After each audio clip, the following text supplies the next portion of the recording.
Hello, everybody, and welcome to today's My Games Recruitment Show, where, as you can see, we're talking about something I think most people want to know, which is how you can make more money from your clients and push those competition out with Apex Client Care. And of course, today, in order to have that discussion, I have the magnificent Mike Ames here today with a very magnificent shirt, I have to say. Yes, I know. I think it makes him look a bit like Thomas Magnum from the 1980s. I don't know. I think someone thinks fondly of themselves if you Yeah, yeah. think that you are No, truth being be told, psychedelic. just come back from Ollie Bob's, as you said, and this was on top of the ironing, so I thought I'd just wear that. So Ruin the mystery. That's what that is. Ruin the mystery. Okay, so Mike, today we are talking about client care, and we are yeah. talking about why are we talking about client care today? Let's start with that. Like, why is this what we're talking Okay. about? Okay. So two reasons. First of all, let me show you one of the reasons. Just bring the slide up, Kirst, and I'll show you. Right. So I'm going to show you what a combination of strategic BD and Apex Client Care can actually do for you. This is the first business I had. I used this one because it wasn't percentage wise the most profitable one that we did, but it was purely recruitment, or pretty much all recruitment, where the second business had got a Microsoft Gold partner and Mercury XRM mixed up in it, so it was a nightmare. So this is a good play. So we did the first 5 years and we got up to 5 million turnover, all but for a few grand, right? Then we switched over to strategic BD, so we were winning bigger, well, not necessarily bigger, but higher value clients, and we switched across to Apex Client Care, not that it was called that in those days. And this is what happened right there. The Impressive second journey. 5 years, we went from 5 million to 40 million. And it was those two reasons. We won higher value clients and we looked after them. And I think that, okay, just bring it back to us now. That is why client care is so important. If you look after your clients, you'll make so much more money out of them. I mean, that's the bottom line, really. So client care is about revenue generation. Okay, and we're going to talk about this a little later, what that really means. But the second reason is the state of the market. Now, we ran a little poll this morning, just a silly little thing on LinkedIn, and 85% of people that responded said that they were being targeted with more business development messages right now, which I definitely am. I get them. There's a lot more than they used to be. So you've got to, I suppose, believe that your clients are being targeted by more agencies. It has to be that way. If people are short of work, and I know this from the work that I do with my own clients, they all want to do more BD. They want to build a business development engine, right? So it's inevitable that people are going to be targeting your clients. Now, the problem with this is that there's this concept of perceived indifference. So you care deeply about them, but you just don't show the love. You do the work and move on, right? And put perhaps a bit too much attention into prospects than you do with clients. So they're feeling a little bit uncared for, just a teensy weensy bit. Someone comes along, says nice things, makes promises, got all these kind of proof that they're fabulous, and they're tempted. Right. So there's not a lot of point spending a load of time to get some new clients through the door when your established clients are scooting out through the window. And by the way, on this, I'm not talking about them not using you anymore. It's not like, well, you're sacked then. It's not that. What you'll see, and this is the worst, I think, ever, is that you talk to a candidate and they say, oh, I've been put forward to XYZ, and XYZ is one of your clients, and you're on the list. You should get all the vacancies. Well, that can't be the case. So you ring up the hiring manager, oh, yeah, well, and then they come out with some bullshit reason why they've given another agency that vacancy and not you. Well, I'll tell you the real reason, right? They're not happy with you. That's the bottom line. So it's incredibly important to make more money out of people to do it, but it's also incredibly important to protect, to ring fence your existing client estate, because if you don't, you're going to lose revenue from it. So, Okay. yeah. Valid reasons. I like it. Now, I think a lot of people probably recognize some of those things, probably more so than others. Let's talk about what client care is, because some people believe client care to be ringing up your clients regularly, asking them if they got any roles. Well, on that, I don't do work for large agencies anymore, but I used to. And I don't do training really in the way that we did. So I was doing this training course for an account managers, this large company, I won't say who they were, throughout the country. Okay. So I'm sitting in this one. I thought, well, we'll start the session by asking, what do you think account management is? They're all account management. What do you think client care is? And I was a bit depressed, really, because there's 12 people in the room and I get 12 answers, which are all different, but they all say the same thing: getting vacancies out of people. And it's like, well, yes, But that is an aspect of it. That's why we do it, so that we can get vacancies and find candidates and make money. Of course it is. But that's not the definition of client care at all, really. That's the result of client care. That's the thing that comes when you do proper client care. Client care can best be defined, really, as the things that you do when there's no work. How would you treat someone when there's no vacancies and no sign of any vacancies? What would you do with them? How would you interact with them? What would you say to them? How would you add value to them? Would you bother with any of that stuff?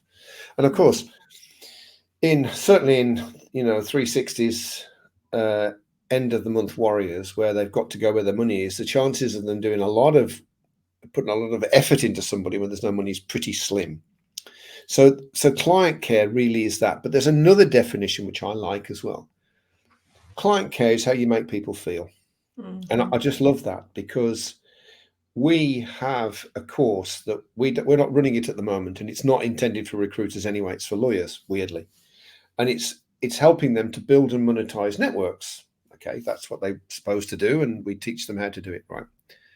And when we were building that course, I did a lot of research about relationship building. I was interested in the science of it. And basically, there's a lot of different views on this, but one of them is relationships really are dictated by how you make people feel. That's pretty obvious, obviously. But there are 5 things that you have to create with them, feelings, and that they have to create with you. Okay, so picture one of your friends for the time being. Just picture one of your best friends, the one you like the most and have most rapport with. Well, it's going to come down to them making you feel special, appreciated, understood, trusted, and happy. So it's those 5 things. So you wouldn't hang around with somebody if they just dismissed you or didn't just treat you as one of the crowd, no respect, or if they just took advantage of you all the time and just or they talked about really generic things with you, nothing that was your interest or nothing that applied just to you. Yeah, they give you no space to be you, because that's part of being special. Is that, okay, well, I'm interested in your opinion. Interested in what you've got to say. Nothing about that at all, right? It's the exact opposite. So these are relationships, the basic cornerstones of relationship building. It's no different with clients, because they're people, right? So what we're trying to do with them is we're trying to move them from the client zone into the friend zone, right? Now, not the going up and getting lashed on a night out and ending up in some seedy nightclub. Not that level of friend zone, though. Well, I mean, I have done that on numerous It's the occasions. 90s, though. It's a different time. I have done that on numerous occasions, but I think that so you're not going on holiday with them necessarily, or inviting them around for Christmas or any of that stuff. If you're doing that, they are friends, right? And you should stop working with them without delay. No, these are people that you treat 95% the same as your friends, and it comes down to that. You make them feel special, appreciated, understood, trusted, and you're fun to be with. It's funny. I've got to tell you a little story on this as well. There's a guy called Ronnie Bowker. God rest his soul. He's no longer with us, and he came over from South Africa in the 90s, and his wife came and worked for me, and that's how I met him. And he was the senior partner of Ernst & Young in Birmingham. So he ran Ernst & Young in Birmingham. Big old job, right? And I was having dinner with him one night, and I was saying to him, Ronnie, what does it take to be like a great to a partner? If you want to appoint someone to be a partner, what do you do? He said, well, the usual sort of stuff, well, you've got to be good at it, you've got to be committed, you've got to work hard, blah, blah, blah. And he said, I've got another one that I look for, but I don't think it's official Ernst & Young policy. He said, they've got to be an interesting dinner guest. And I said, that sounds interesting. What does that mean then? And he said, well, nobody wants to spend time with someone who's boring or dull or hard work. He said, and I need my people to spend time with the clients. That's what I need them to do. And okay, if you've got to spend time with somebody because they're doing a piece of work for you, that's one thing. But seeing them outside of that environment in another way, that's completely different. If they've got a choice whether they interact with you, if you're not an interesting dinner guest, if you're the opposite, then no, I'm not going to do that. And so I think and I really like this, and I use it a lot. Part of it is to be that three-dimensional, interesting dinner guest, somebody that somebody would want to spend time with. And I don't know whether you agree, Kirsty. We were talking about this off air, but back in the day, and we aren't in the day now. We're in the modern world. I get it, right? There were a lot more bigger three-dimensional characters, I think. I think that's fair. My childhood was filled with SK. There were a lot of characters, and you taught us this. I think nowadays people are more I think they're more afraid to be open, perhaps. Yeah, and I understand why that is, because you can be cancelled, you can get yourself into all sorts of mischief just by using the wrong word, and I totally get it. I just think there should be a way that you can be a little bit more yourself, a little bit more three-dimensional and interesting. Someone once said to me, if you want to be interesting, you've got to be interested. The thing I always think about, I was watching a quote, it was Jimmy Carr about Prince Charles, or King Charles now. And he said he has sat next to the most interesting person at dinner his whole life. And he knows a little about everything. And that was the way that you raised us. I know enough about stuff to ask the questions to get the other people to talk to me. And that's what in their mind makes me interesting. I'm actually quite boring. I'd like to just sit and read quietly. But that's what you need to do. Now, Mike, I love this, but we do have to move on because we are going to delve deeper into what client care is. First, though, we've got a very nice compliment from Adam, your Magnum PI for recruitment. Obviously, Adam wants something from you. That's evident. I just shaved my moustache off this morning. The fact that I can't grow a moustache is neither here nor there. And turns out Gavin's up for raucous nights out in nightclubs. So, well, hey, a big G, why wouldn't we be? Except I'm old and fat now, so probably not. But back in the day, who knows? Okay, Mike. So I want to ask this now: is client care the only thing that matters? Is client care the thing that you have to focus on? Well, it does matter, but it's not the only thing. As some of you know, we run these summits, these small summits. There's 6 to 8 people in them, right? And there's plenty of talkie time. So we have lots of talkie time with people. And we had one a few months back, and the guy sitting in there owns his own business now, but he used to be a TA. Okay, at quite a largish business. And he said he had a guy, an agent, who used to go and see him, and he was just such a lovely guy, brilliant at client care. He learned information about this guy and used it not in a weird, creepy way, but to show that he'd listened. You're important to me, you're special to me, right? So, and he was attentive, and he used to come, and he was just very supportive, right? But he said he was absolutely shit at recruitment, so he couldn't do him. So it's true. He said every time I tried him, because I felt guilty, he let me down badly. So I think it's safe to say that if you're rubbish at recruitment, it doesn't matter how good your client care is, right? So number one, be great at recruitment, really good at it, okay? And that's probably, you could get away with that. But then if you put client care on top of it, woof, the magic happens. And I think that's what we're talking about here. So I'm not saying you can be average at recruitment because you take someone out for lunch, you're going to get all the vacancies. Although I did have a story, which sadly I can't tell on air. I'll tell you later, Kirsty. Oh, yeah. Somebody I knew that benefited significantly from lunches and where they went afterwards. So, but I think those are different days now. I know, different days now. That is possibly one of the most worst things you've ever said on the show. I'm swiftly moving on. Okay, so we're going to move on to the 3 client care essentials. And we have had a question come in, and I promise you I've seen it, but I'm going to bring it up later. So if you do have any more questions for Mike as we go through, pop them in the chat, and I will bring them up. So Mike, let's start. We've got 3 client care essentials, haven't we? There's more to client care than this, but these are the sort of the foundation, the roots of it that you need in order for client care to work. Okay, first one we've got is assess your client's value to you. Okay, so we can't treat all our clients the same. Well, if you only got 3, you can, obviously, but if you've got quite a large client estate, and I would urge you to get one if you don't have one, right?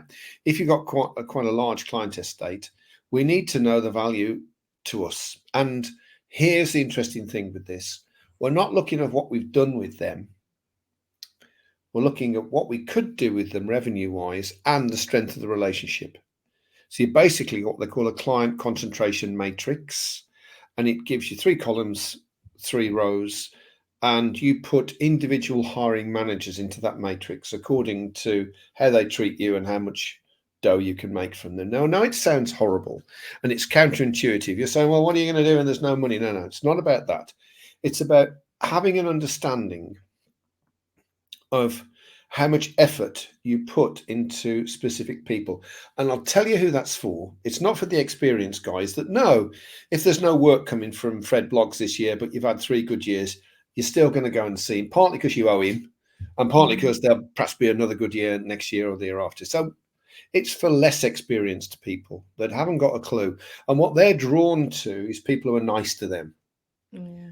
He'll Right. take the So call. He'll come I've to got the another lunch. lawyer story for you now, which is nowhere near as icky as the last one, right? So, Good.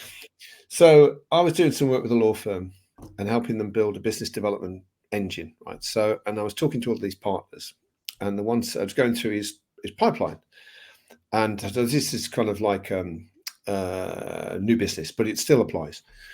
And I said, well, okay, we go through, and they got this one. He said, oh, I'm very, very, very keen on this one. I think this was going to come in. I said, oh, really? He's worked for quite a big company. I could recognise the company name. So he said, so tell me about him. He said, well, he comes to the cricket and he has lunch with me, and he rings me up and I see him. And that, and the other. I said, oh, that's brilliant, brilliant. So how long do you think before we can get an opportunity to do some work for them? Oh, very soon. So just on the spur of the moment, I said, well, how long have you kind of been doing this with him? Oh, maybe 3-4 years. What now? So he's been coming to the cricket. He's been doing it for 3 or 4 I would. years. I'm available for cricket. And you have zero work from him. And I said, well, he needs to go then, which didn't go down well. And shortly after that, I left. But the point is that It's probably less still on his list. experienced people are drawn to those people who are easier. They'll take a call. They'll go and see them, and that's great. I'm all in favour of that. But we're running businesses here, right? So we've got personal integrity, which sits on top of this. Yes, we don't exploit people and just make it all about the money, but we have to put the most effort where we think the most return is going to be. We have to. You only have so many hours in the day, right? You do. You don't have to neglect people who have been very loyal to you and help. You don't have to do that. I'm not saying it, but you have to put the effort where the money is. So the first thing you have to do is use a client concentration matrix to figure out your ABC clients. And those are a combination of how much money you think you can make out of the next year and the strength of relationship that you think you can get with each of these hiring managers. That's important. That's important. That's an important point that I really want to reinforce, Mike. This isn't based on a company point. This is based on an individual. So it will be hiring manager, or it would be the CEO if they're a smaller company. It's based on the individual relationship between hiring managers and decision makers you can include as well. In many cases, a hiring manager and decision maker are going to be the same, but not always. Sometimes someone controls the list, but then other people can give vacancies out. And the reason that's important is I think all of us watching this video now have worked with bigger companies, perhaps 2 or 3 different people in there. One, you get on like a house on fire. They've got the vacancies you can fill. They treat you with respect. They pay the money, blah, blah, blah. And somebody else is the exact opposite. So we need to do this at a personal level, very much so, yeah. I mean, because they may have a brother-in-law who is in charge of recruitment, who they're always going to work. They're never going to work with you. Someone else might not. Okay, perfect. So we've assessed the client's value to you, and Gavin and Adam both agree that these are really important points. So, and we're going to kind of give a tip about how you can manage that relationship in a little bit. But the second tip before then, Mike, is a favorite of ours, and it's one that we fight people to understand about how important this is, isn't it? And that's VOTC, or voice of the customer. This is we've done a show on this. I think you're going to put the link in the comments, aren't you, after we finish the show? The voice of the customer. Originally, I was working on a project for quite a large company in Milton Keynes, probably one you'd heard of. And we were doing some stuff around customer care, but I was doing some other things as well. Anyway, you'd sit in meetings and they'd be saying, oh, we just had some data from VOTC, it's this, that, and the other. And it's like looking at this data and thinking, oh, crikey, that's interesting. That's quite incisive and quite specific as well. It's not generalist. It's just like really good stuff. And so I said, well, what's this VOTC thing? And this company was an Australian company originally. It was owned by an Australian company. He said, well, we basically use this firm to encourage our clients to criticize us. Oh, I love it. Oh, so what's the point of that then? And I'll have to paraphrase, obviously, but they basically said, look, it's nice to be told that good at what we do, and the marketers love it. They absolutely love all of that stuff, but it's not much use to us. We want to improve and get better. And we can only do that if we know where we're letting people down. And we know there's a natural, most people don't want to be critical. They don't want to offend or upset people. It's not the natural It's not thing, worth the especially. hassle often either. It's not worth Well, the hassle to have the it's conversation. certainly not. It's certainly not the British way, is it? That's not what we do. And other nations might be okay with it, but we don't like to. It's just like, oh, it's so. You go to lunch, you go to dinner, and your steak comes out. You can't eat it. How's your steak? Oh, it's lovely, thank you. Lovely, Yes, thank you so much. right. Because nobody wants to say, well, I can't eat this. I could put it on the bottom of my shoe, and I could probably walk around for several days with it. But no, I can't eat it. No. So people don't do that. So the VOTC is a specific way that you can solicit this feedback, get this feedback in a way that you can use it. And there are two levels to it. You're better off watching the whole show on it because it'll explain it in a lot more detail in the time that I've got today. But what it gives you is a true impression of your standing with that client, hiring manager, or decision maker, because it's again not per company necessarily. And I think, you think to yourself, well, I think I already know that, or we keep getting the vacancies. But let me tell you another story, true story. We managed a very large company. We managed their recruitment. We were the MSP really. So we used other agencies, but we got the bulk of it. And I would go every quarter to see the resource manager, which is the equivalent of a TA, really, senior TA. So it would go and see him. I'd look at the SLAs. The SLAs were there or thereabouts. We weren't smashing it, but we were there or thereabouts. It's great. Then we go for lunch on the RAS for the afternoon. Difficult life you led in the 90s, wasn't it? Carl loved a beer, let me put it that way, or 8. Anyway, I would get lift home. So anyway, that was every quarter we would do that, and everything was fine. Then he said, I'm retiring and someone else is coming in. I've spoken to her. She's keen to see you, but give her 5-6 weeks. She'll give you a ring, come in. Okay. So 6 weeks later, I get the call. I go in. I've got all my papers and everything, got my service level agreements and everything. And I get into this office, very grand office, and she said, I don't know whether you want to sit down or Mike, because we're letting you go. It's a great start. I got my service level agreements. Look, I know. It's just that we went out and talked to all the hiring managers, and they hate your people. They don't like them at all. They said, what do you mean? And she said, well, they make promises they don't keep. They bully them into looking at candidates they don't want to look at. They leave things to the last minute. They even say that they've done things and they actually just haven't done them, right? So they just can't stand it. So you're hitting these service level agreements despite all of this going on, and they don't want to work with you anymore, so I'm letting you go. Oh, okay. Nothing I can do? No.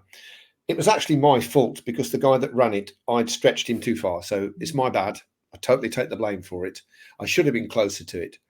But from that point onwards, we had an outreach to everybody that used us. I was paranoid about it. And the contractors, because we're a freelance outfit, all the contractors had a post-assignment appraisal form, and the better ones, the more influential ones, I would go and see. And the same for the clients. Everybody had a post-assignment appraisal form in the post, but I would go and see people. I was like an account director, I suppose, for the key accounts that we had, and I was obsessed with it. And I would go and see the lower levels as well as the decision maker, because I realized it wasn't the decision maker. Carl was perfectly okay because the numbers, which is what he went on, were all ticking the boxes, and he couldn't be asked, obviously, to ask the question. But we could have picked that up real early on and fixed it. £3 million that cost me every single year. Oof, that was brutal. But yeah. Like I said, I am going to put the VOTC episode because Pete's our VOTC guy and he's the one who ran the show on that episode. But what I want to highlight on this, Mike, is we have a really tough time getting people to do VOTCs. And I think one of the main reasons is that they sort of expect perhaps or are worried about the idea that they'll go to their client and be like, well, why do you use us or criticize us? And the client will be like, do you know what? You're rubbish. I'm never using you again. No. Which just doesn't happen. Normally clients can't be bothered with the hassle of changing. So they want you to be better because they know you, they've got your systems in place, they don't have to do any hard work. They just normally have niggles, which eventually, you put a stone in someone's shoe and to begin with, it's a bit annoying. After, 100 miles, it's a big old blister. So an issue, eventually, we detect it when it's an issue before it becomes a problem, and a problem before it becomes a crisis. Yeah, 100%. I think there's a couple of things around this. Firstly, is that no, it doesn't really happen that way. It's not like, oh yeah, I never thought about it. Yeah, you shit, letting you go. That doesn't work really. Secondly, it's better to know than not know. 100%. It just is really. You can deal with it then. You can say, well, okay, let me look into it, which is what we always used to say. Let me look into it. I'll get back to you. Try and understand Stephen Covey, seek to understand before being understood, right? So I was very keen on that. But the other thing is there's this concept of perceived indifference where people think everything's okay. Let me show you, bring the screen up, Kirst. Let me show you this, right? Bain and Co. are a famous group of, they're sales consultants, right? But famous in America. They did a study of 360 accountants, right? And basically what they did was 80% of the accountants that they asked thought that they provided an exceptional service to their clients. Okay. Then they went to the clients of the accountants and pretty much asked the same question. Who would like to hazard a guess how many of their clients said that they were receiving an outstanding service? Yes? I'm guessing it has an 8 in it, is what I'm going with. It does, yes. In fact, that's all it has in it, really. 8%. Right? It's tiny, Jeez. right? The accountants felt that cost and technical ability were the main reasons why they lost clients. I think they were 7th and 8th in the list. They were. Right? The number one is that one. They're just not being treated right. And I think that's what we're talking about here. That's the point of doing all of this, is we want to understand what people think of us, and then we want to make sure that we understand what being treated right means to them. And you can get that through VOTC. 100%. And there's another study as well, which basically got the same results. 2/3 of people left their suppliers because they weren't being treated right. It was the Rockefeller Center. You can Google it. The Rockefeller Center did exactly the same research. There's loads of them, to be honest. It's all about the same kind of number. It's frightening, really. And what scares us is, having suffered from that 3 million quid's worth of suffering, right, is that we genuinely think we're okay, we're good, because that's what we want to believe. VOTC will tell you the way it really is, and then it's up to you what you do with it. Yeah. Okay. I like this point that Nikki displayed. Clients never leave to preparation of accounts. They leave as they don't have a sticky relationship with the accountant. Bang on, Nikki. Absolutely bang on. Right. That's what it is. Right. So be a great accountant, a great lawyer, a great recruiter, but also be sticky. Yeah. Yeah. Okay. Fantastic. Okay. Now, in a second, we're going to give a sort of a way that you can manage how to client care. It's the nub of the whole presentation. I'm not sure I like that word, actually. But before then, Mike, we do have a message from our sponsors, I believe. Oh, yeah. That's us, really. Yeah. That's us. Yeah. That's me, really. Okay. Big it up, Kirst. Okay. So now we run Profit and Lifestyle Growth Summits. There are small sessions, 6 to 8 people sitting in a room for the whole day. And we basically cover all of those things. So strategic BD, which is very important. Apex client care, we go down to the next level, and the level below that. If you're interested in Apex client care, you might like to come. The zero cost marketing engine, because zero cost marketing is the best marketing you can do. Layered fulfillment, if you want to move away from 360, or you would like a mixed, blended 360 and layered. And how to be a sticky employer, how to attract and retain and motivate the people that you need to build your empire and make your fortune. Now, as you can see, those are per person prices.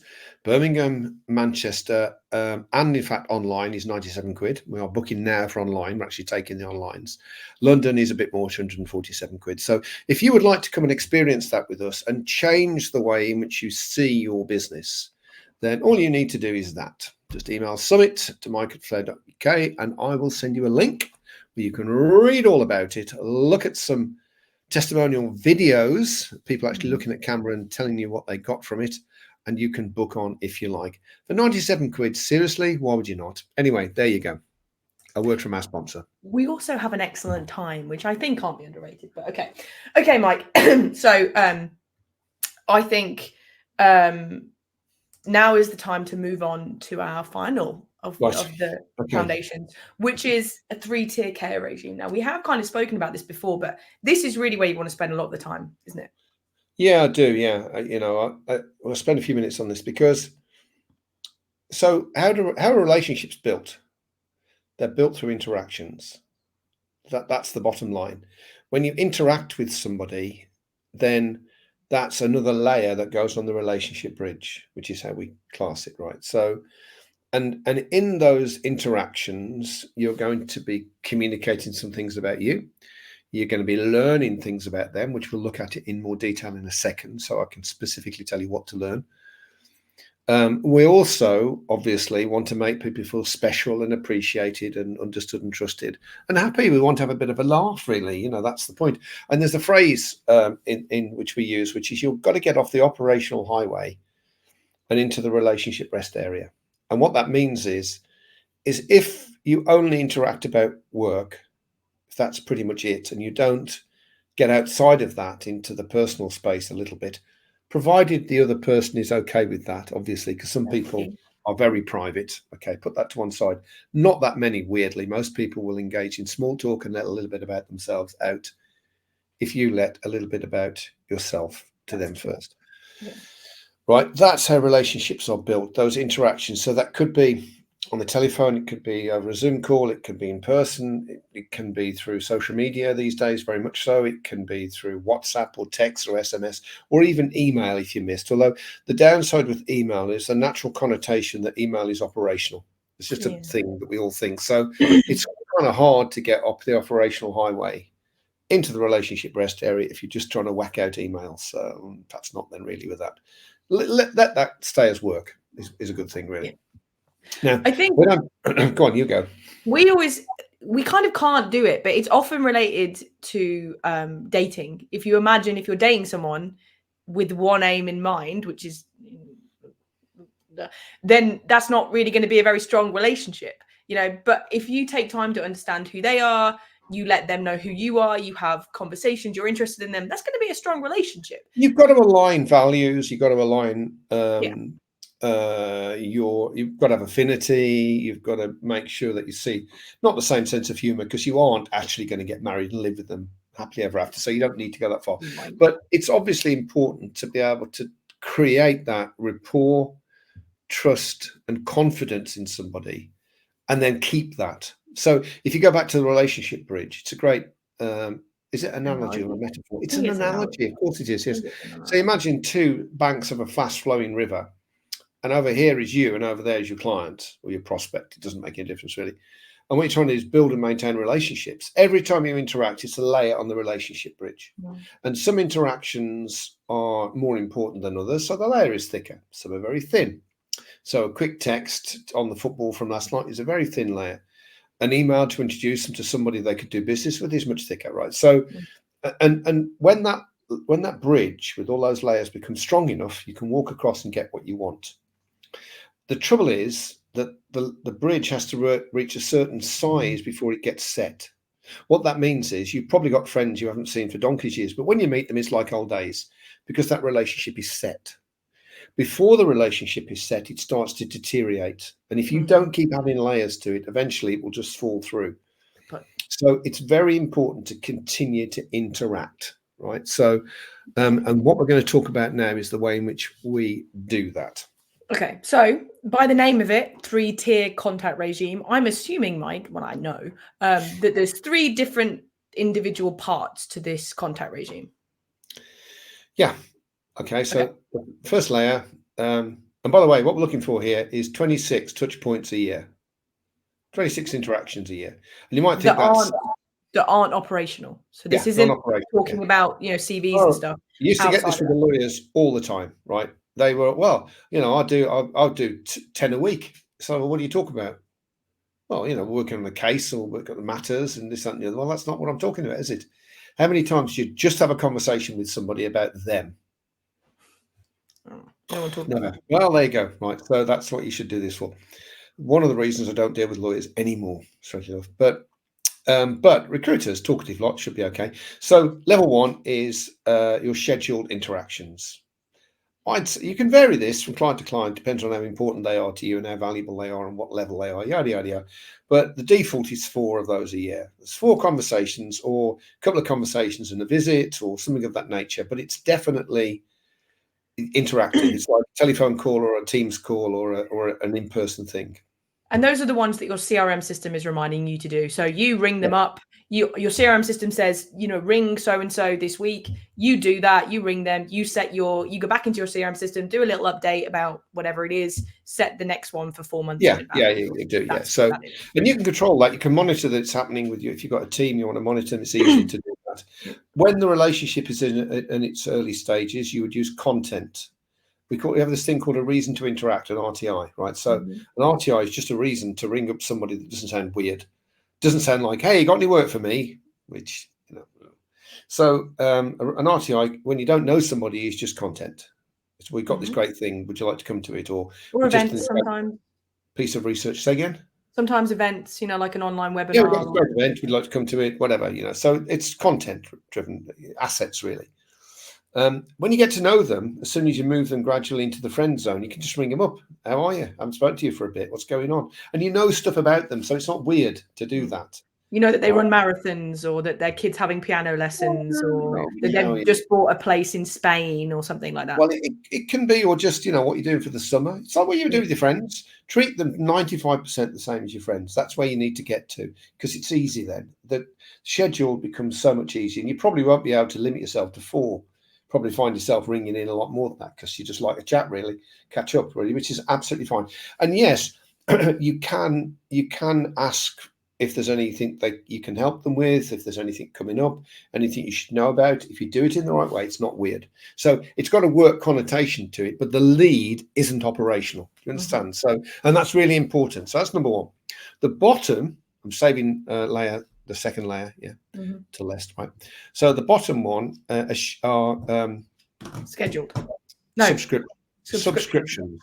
I always forget that, subscription. So this could be to a newsletter, or it could be you have an online community and do things with them, or in our case, it's LinkedIn Live, so people get notified via email about what's going to come out and so on and so forth. So it's usually via email. That's predominantly it. And it's something that they've subscribed for or they want to receive.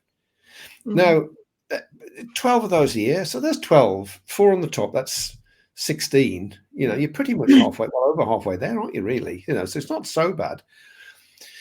Now, I know that not everybody will sign up for a newsletter, or your company perhaps doesn't create a newsletter, but you can still have something on LinkedIn. You can create a newsletter on LinkedIn and invite people to subscribe to it. So even if your business doesn't mean to say that you can't.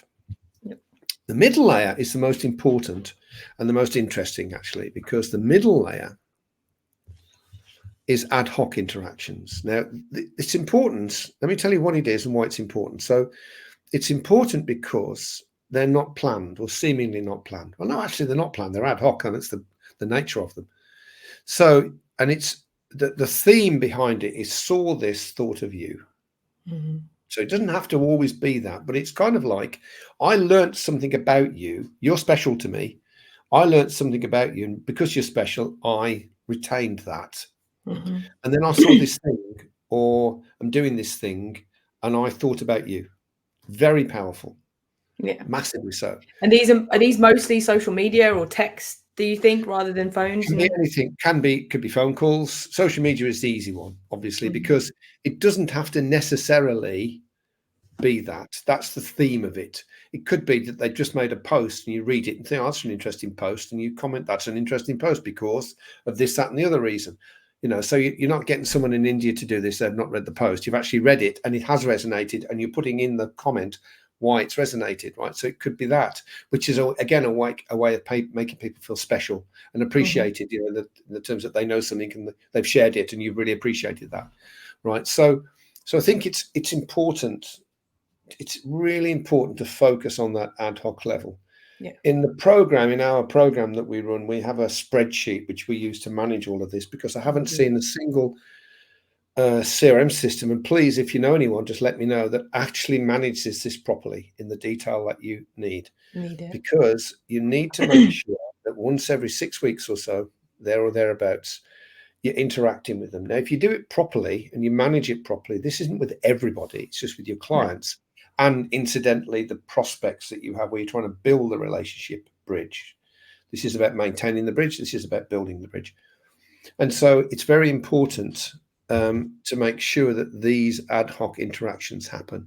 Yeah. They're easy, they're free, they don't cost very much. And the more you know about somebody, the easier that becomes. So you've got someone who you just send Gary Larson cartoons to each other, don't you? Yeah, yes. He's, in my opinion, he probably says he hates me, but I think he's in the friend zone. We share a love of football.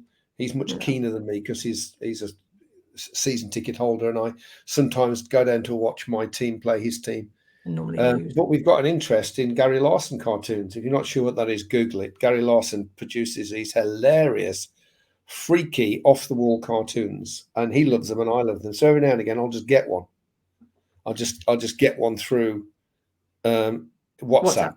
Yeah. And then I think of one and send back to him. So it's a weird thing, but you don't need very much. And this is also, I've got to just tell you this as well. I do have a couple of questions, Mike. So this is the last thing, because I've got some questions I want to answer. If you get a chance to Google Joe Girard, Girard, Joe Girard, the best salesman in the world for 10 years running, according to the Guinness Book of World Records, right?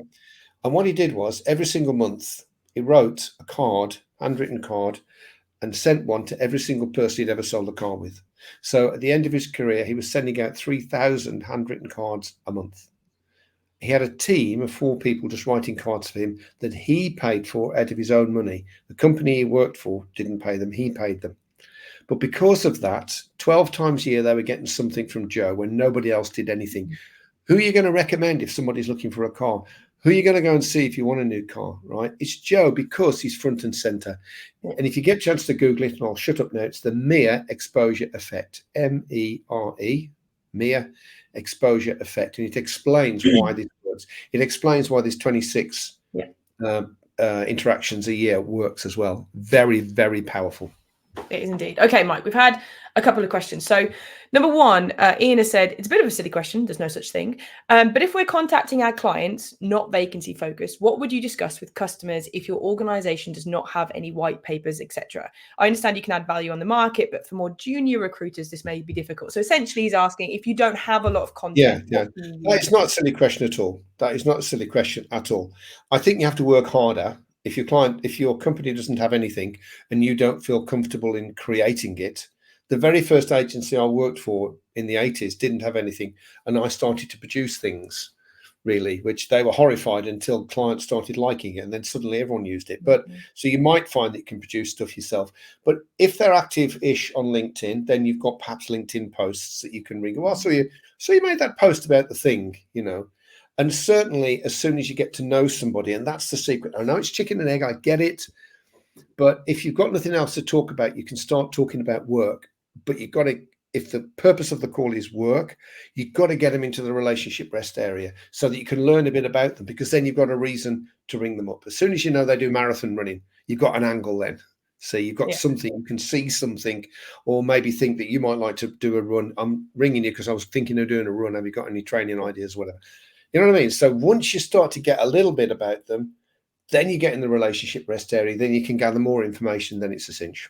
We also use ghost content is what we call it, which is essentially you don't actually have to create it, but you can ring up asking their opinion on something you might create. So if you're going to be, I'm thinking of doing a piece of research around this, can I ask your opinion on it? Is it interesting to you? Blah, blah, blah, blah, blah. And also, there also is what it's called foreign currency, right? It means content other people have produced. So you've seen a great blog post, or you've downloaded something, or you've watched a great video on YouTube. And there's tons of stuff out there. Ted's a great source, TED.com. And you just say, I just saw this, I just thought of you because of that thing that you said to me last time round. Yeah. So there's plenty out there for you, I think. Yeah. Make sure it is linked. Don't become noise. That's the key. Yeah, that's true.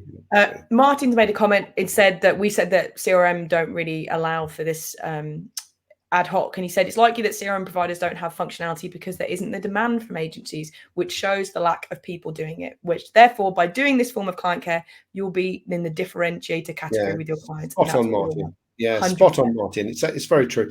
People, I think, because we've had a 10 to 12 year sort of sprint from 2012 where it's been relatively easy to make money, and so you didn't necessarily have to put a lot of effort into your clients. You had to put more efforts into your candidates and contractors. But I think that world has moved on now, and I don't think it's going to go back to being like that for a wee while yet. Maybe a long time. I don't know. Who knows? So I think you have to. But you're absolutely right. So if you do it, you will stand out enormously, like a big red bulb that says "Use me" because I'm really good at what I do. So yeah, we've got one final question, Mike, which is, how do you do client care without being a recruiter, but only a business developer? Well, 2 things about that. Firstly, if they won't let you talk to the clients, and they really should, because the way you find out what your prospects are interested in, and therefore you can use to engage with them, is to find out what your clients are interested in, because they're the same group of people. So I think if you've, I don't know whether you've ever asked whether you could get access to clients, but if you can't do that, then you can do the same with prospects. It's the same process, it's the same structure that you would use. Well, we use a 3-tier cultivation regime, which is a little bit different, but not that much different. It's pretty similar. But really, they should let you have access to some clients, because that's the way in which you can understand what they're about. Yeah. Okay. And then finally, we are going to finish in a second. Regarding Ian's question, Adam's also said you can talk about the weather, your kids, their kids, what happened at the weekend, anything other than recruitment, essentially, is what you're doing there. Yeah. And the more you learn about them, the less weird that sounds, really. Yeah. And I'll tell you one last tip on this, and then I know we have to go. We've got to show you what we're doing next week, haven't we? Or next time. But one way you can get someone to talk about themselves is for you to talk about yourself first, which I know is counterintuitive. I you get make yourself vulnerable first, then just more likely. how are you? Oh man, I'm so busy. We're moving house at the weekend. It's mad, I've just come back off my holidays or something. And then you see what they do. And sometimes they loosen up a little bit. This is all in our course, which we're not selling, by the way, so you can't have it, but it just all comes back to mind. So you can teach people to kind of open up a little bit about themselves. They'll open up a little bit, and then you're in. Yeah, perfect. Okay. We have come to the end of our show. Now, in a second, Mike, I'm going to come to you for your top tip regarding client care, the thing that you should do above all others. But before then, let's talk about who we've got next week, because we're talking about working in the Middle East, Middle and Far East. We have the magnificent Justin Maguire, who is fabulous.